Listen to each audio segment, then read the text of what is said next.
Hello, everybody, and welcome to episode 2 of AnimeCvlt. As always, I'm one of your hosts, Mike, and I am, as always, joined by my co-hosts, Mouse and Dodger. Hello. Hello. So instead of just doing like an episode a month, Dodger threw a great idea out there. It's like, why don't we, after every main episode recording, we do like a middle of the month recording, a bi-weekly thing where we kind of talk about our expectations of the series we're about to watch. It was because when we did Cowboy Bebop, both of you guys were like, I really wish we had a snapshot of what we thought Cowboy Bebop was going to be. I wish that was out there in the world so people knew the whiplash we got. So I think there's value in that, right? I agree. The whiplash is hilarious for episode 1, at least. But I'm very excited to go into with expectations. And I think Death Note is one of those like mega popular ones at this point. So the plot synopsis of Death Note is in Tokyo, a disaffected high school student named Light Yagami finds the Death Note, a mysterious black notebook with rules that can end anyone's life in seconds as long as the writer knows both the target's true name and face. Light uses the notebook to kill high-profile criminals and is visited by Ryuk, a Shinigami and the Death Note's previous owner. That's how you say it, right? It's Ryuk, because that's how I would say it. Ryuk. Ryuk, invisible to anyone who has not touched the Death Note, or the notebook rather, reveals that he dropped the notebook into the human world out of boredom and is amused by Light's actions. That's right. I forgot about that. He's such a good character. He is. He's just, what do you do when you're eternal? I guess that's what you would do. Let's watch humans kill each other. Continuing, it says, global media suggests that a single mastermind is responsible for the mysterious murders and name them Kira, which is the Japanese transliteration of the word killer. Interpol requests the assistance of the enigmatic detective L to assist in their investigation. L then goes on basically this, I don't want to go into the spoilers part here, but he goes on to play mind games against Light in an attempt to out him and figure out who Kira actually is and realize obviously that it's Light. And then you enter basically a masterfully written mental chess game against two geniuses that it's so good. It's like a god, somebody who wants to be a god versus somebody who, knows that this is no god, this is a human. And it's just, I don't know, it's just fucking amazing to watch. Yeah. And at no point you're like, oh, you idiot. Like no one would do that. They're just both on top of it like the whole time. It's so good. And then, I'm so impressed with the author because, that's such an impossible task to create not only one genius character, but then another genius character that has to outthink the other genius character. Like, that's some fucking, and to then, have the readers believe that they're geniuses. That's a task I wish on nobody. That sounds so hard. Incredible. Dude, there are some manga that I've read where I think to myself, how on earth did you write this? How long did this take you? This is definitely one of those. How many iterations did you have people have to read through to be catch any sort of flaws? Oh my God. There must have been, yes. Surely you set up a crazy outline and hand it to 100 people and be like, does this track? Does this make any sense? It's translated as well to English. To have them be as smart as they are in English as well as Japanese is the shout out to the people who obviously translated Death Note from Japanese to English. They nailed it as well. Now I wonder if there's an interview with the creator about the process of having to create these characters. And has he created anything else after this? Probably. I'm sure. There was a one-off Death Note book. He wrote Bakuman and Platinum End. Bakuman did pretty well, I think. Either way, with that plot synopsis, I am absolutely excited to get back into this because I fucking loved the manga and I have expectations that are realistic to what's actually going to happen. Yeah, right. Yeah, the beat by beat. I'm so excited for people who haven't watched this, who are maybe tackling anime for the first time, which we actually had a few people comment that they have tried a few times, but they haven't. But with the podcast, they're going to give it a shot. This is one of those where I'm this might be the one that gets a few people into it. So yeah, I mean, it got me right back into it. This was the first thing I watched, and then I continued to watch all this new shit and then fell in love with it, and then we created a podcast about it. So it did something for me, yeah, for sure. I'm honestly, and this has nothing to do with Death Note, but I'm really excited to get to a series that Dodger hasn't seen. Oh, yeah. Well, on episode 74, we'll episode 74, 75. I'm down for whatever we do next. I'm down for you guys to pick a thing I haven't watched. If you want. Yeah, I think that would be a great one to do because we definitely won't have watched it either. So I'm curious what your experience is with Dark because I haven't seen the anime. I have not seen it at all. Yeah. So this was the anime I came back to after the high school break, I'll call it. So there's was it the Netflix live action adaptation that you just couldn't wait to go see? Oh yeah, I just really wanted to see. I had to be explained why Elle likes candy so much. So yeah, there's no nostalgia for me. This was a 2019 watch, and the way I watched it was horrific. I watched it 2 episodes at a time on a treadmill at the gym. Oh my god! Dude. With my earbuds in. I want to talk about watching anime as well. There was a tweet I saw. Please do. But we'll go into that in a second. But yeah, so it was not a good condition. It was not good watching conditions. It was on a phone on a treadmill, and there's no nostalgia. But it is in my top 5 anime of all time. So this one is a big one for me. I know Dodger teased that she has a lot to discuss about it, so I'm interested to see what. We won't get into it too much here, but when the episode comes out, I'm sure. So did you watch it on like the treadmill TV that was on like the TV? No, I had my phone sitting on the treadmill. Even worse. Oh no! I know a lot of people that do that though. They'll like watch a show while they're at the gym. I mean, it makes sense, I guess. Yeah. Hate all you want. Yeah, I was losing weight. So before the anime came out, I think the manga started to get released in America, and I was still in that zone of like, I'm going to spend every cent I have on weird anime VHS and manga. Financial responsibility? What's that? Yes, And so I bought the first couple volumes of Death Note, and I was like, what the heck? This is so good though, actually. I've read the whole manga. I've watched the whole anime. When it comes to like my expectations for revisiting it, there is people who have read and watched it will know exactly what I'm about to like vaguely talk about. But like, there's a point in the story where I check out and I hate it. Let's call it part 2. Yeah. Part 1, incredible. Once part 2 starts, I'm so mad. I'm just so mad about everything. And I'm hoping that this time through, I can just accept that part 2 is going to happen and enjoy it for what it is. That would be nice. Yeah, it's interesting. It's hilarious because we got Indy who's only seen the anime. I've only read the manga. I have not seen the anime, and Dodger's done both. I've read half of. I've read part 1 of the manga. Yeah, my experience was I was borrowing it from my high school best friend because he was the guy who had money to go spend on having and doing what Dodger did, which is buy all the anime, all the VHS tapes, all the figures and posters. And so I would borrow that from him, and I would read it, and I would just.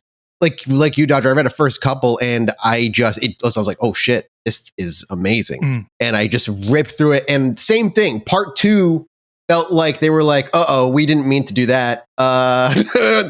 This is, it's just not, it is, but it isn't kind of thing. So yeah, I agree. Part 2, I also kind of was like, well, all right, well, this sucks. But part 1 is amazing. And I hope the same thing going into it. I haven't read it since high school. I'm hoping for the same thing with Dodger in that, like, I hope now I know what I'm getting. I can appreciate part 2 with. And it's interesting because I've heard about, like, has any of you watched the live action movie? Yes. Oh my God. It's atrocious. It's horrible. I couldn't finish it. And yeah, you said like they had to give an explanation as to why he likes candy, which is like, really obnoxious. It just seems like because the reason he eats candy in the manga is because it's just visually something to look at while it's fucking monologue. My man likes candy. Like let him enjoy his donuts and his like chocolate bananas. In the Netflix adaptation, he's eating candy in like the back of a limo. And they're like, oh. And the driver's like, oh, back on your candy. You got to keep those blood sugars up, I guess. And oh my God. I'm like, no. His brain just thinks so hard. He needs those extra sugars. Because he stays up so much, he needs the blood sugar or something. I'm like, what are we doing here? Mate? I don't need it explained to me. I'm okay with him. He's a weirdo. Yeah. It's okay for him to just like he's candy. autistic coded. Yeah, let him sit in his chair like he does and like dip his donut in his coffee. Everything he does is stimming. All he does is stim all the time. Like he's just fucking autistic. That's all it is. Such a good character though in the anime and the manga. Yeah. Do we want to say so for those who have no knowledge of spoilers? let's just say, like, go watch it now, because we can briefly touch on some spoilers, I think, moving forward. And you said you want to talk a little bit about something about watching anime, like the way you watch it as well. But if you haven't watched it, dip out now, go watch it. I think you're going to love it. Like, I'm excited to revisit it, and I haven't read it in like almost 2 decades. You're gonna love the anime for sure. It's so good. The anime is great. The music is like, I had that shit on play, like on Spotify after I finished watching it. Yeah. Oh yeah, I need to get the vinyl at some point. But I've never watched Death Note dubbed. I'm realizing. Should I give the dub a try? We should answer. Are we all doing dubbed? What are we doing? I'm doing dubbed. I haven't done subbed, but I've watched it 3 times dubbed, and that's just how their voices are for me. Man, now, so you went hard 3 times. So yeah, I watched it on the treadmill initially, and I'm like, I got to give this. I love that, but I got to watch this properly. And like my brother and a couple of friends hadn't seen it either, so I went and we watched it properly on like a big TV, and we all experienced it together. And he knew the spoilers. Amazing enough, I went into this 2019 without knowing the spoiler. That's awesome. The part 2 spoiler. Oh, which we can talk about now. Like his, his death is stupid as like the writers are like, maybe we don't want to end it yet. Seeing it as an adult for the first time, part 2 obviously is different, but I had no issue with his death. It's M, really. We don't need him. Well, I'm also fine with the fact that he dies. I'm okay with that. Right. It's the fact that they then tried to replace him with characters that could not take the torch. It just didn't work. I'm okay with there being this huge, like, oh my God, this beloved, extremely important character was outplayed, right? Like that, the stakes are crazy at that point, but oh my gosh. Anyways. Looking back now, like, it's not something I thought of then, but like looking back now, I like look at that moment and like that would have been a great opportunity to kill off L and then have Light kind of doing his thing and like getting out of control and let his cockiness and ego be the thing that ends up being his downfall at the end, which it kind of is anyway. It is. But like without the need of M being there and all that other stuff, and let that just be the crux and have those next few episodes of just, and I mean, I haven't seen it, so it's been a while, but like watching Light winning more. It'll be interesting to see what you think of the anime take of it, because part 2 is a lot shorter, I believe, in the anime than the manga. So it never felt like the manga was like equal, right? It was like part 1 and part 2 were pretty equal sized. It's like L dies in like 26 or something, and then there's 36, so there's another 10 to finish it up. Okay. I really like Nia. Mello, he was there. He had his chocolate bar. Certainly. He's okay. He has a really good theme, so that kind of saved him for me. But I kind of like Nia as well. But again, it's like their music throughout the anime is so good. Like L's theme, just every song. The intro is probably skippable after you've watched it like once. I wasn't a big fan. So not like Cowboy Bebop. Yeah. And it does the whole thing in part 2. It gets a new intro and outro, which I think are much better. But yes, I'm excited to jump back in. I haven't watched it since 2019, so I'm sure I'll feel the same as I do now. But I'm excited just to watch it. And when was the last time you watched it, Dodger? I watched the anime for the first time when I was, I want to say like 24, 25. So it wasn't near the time that I read the manga. So I was about the same. 28, 29 was when I first saw it. So I was like 18. So I don't know why I never went and saw the anime either. Like the anime came out and I should have watched it. Like I just don't know why. I think it came out at a time where I was out of the anime game at that point, and it was just like so hard to get back into it because you just, like you said, there's a million fucking animes that come by. Yeah. Any final thoughts that we want to have before we? Yeah, I don't think there is one where one of us has seen it and she hasn't yet. On the list. I think there's Trouble Chocolate. I think there's Trouble Chocolate, which is a fucking whack-ass anime from the 90s that I've seen. Those Who Hunt Elves. Some of the older stuff. Mike, all your 70s anime don't count, okay? No, those are from the 90s, dude. Those are from the 90s. Have you not seen Trouble Chocolate, about the guy who gets drunk on chocolate and then gets magical powers that he can't control I missed that in his magic school? I mean, there's a bunch of stuff. And he falls in love with a wooden girl doll? There's a bunch of stuff, again, because I've sort of been out of the seasonal anime sphere since having a kiddo.